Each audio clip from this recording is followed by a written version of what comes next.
Hey, what's going on, everybody? Hope you're having a great day. Got a quick video here talking about post-tension cabling in slab foundations.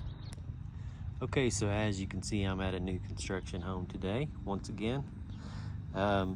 This is a different type of construction process for the Lubbock area.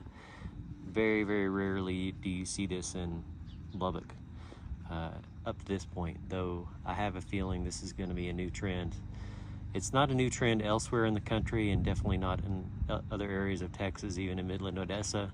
Lots of post-tension slabs installed in that area, but not a lot here, but I have a feeling that's going to change.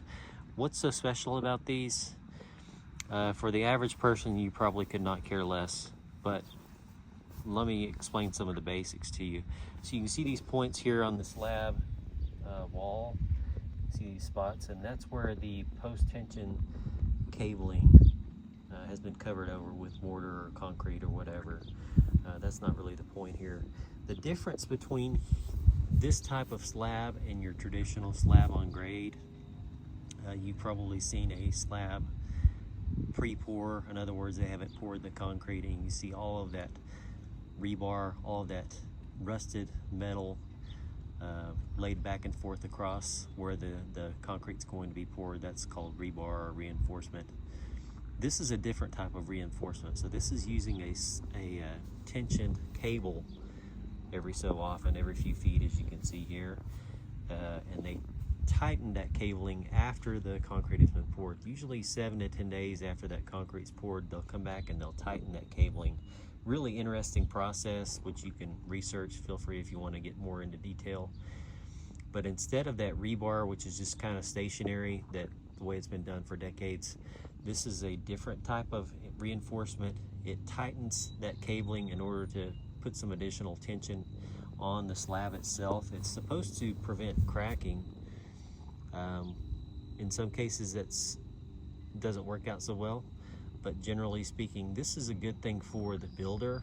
This is not necessarily that big of a deal for you as a home buyer, because it's really another one of those things. It's kind of like CSST, gas supply lines, or a variety of other things in newer homes these days. It's not really doing anything for you, but it's certainly helping out the builder and certainly helping out the contractor, because long term this can save the builder money.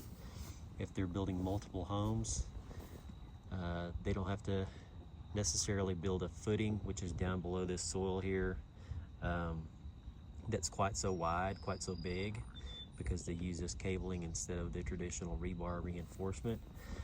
Long term, we'll see how this works out. You know, if you're a homeowner of a home that's from the 50s or 60s or 70s, you've probably had to do some plumbing repairs on your home at some point. If you haven't, you're going to.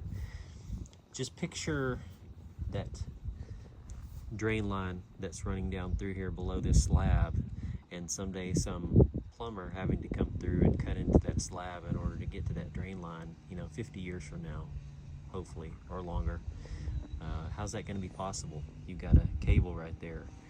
And unlike rebar, where you can cut it and repair it in some cases, at least so far, as far as I'm aware, there's no way to repair post-tension cabling. Once it's cut, it's cut.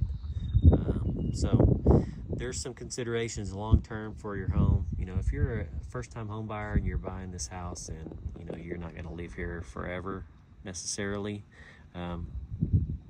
this probably wouldn't be that big of a deal to you, and it might even help with the potential for settlement on a foundation and settlement on your home long term.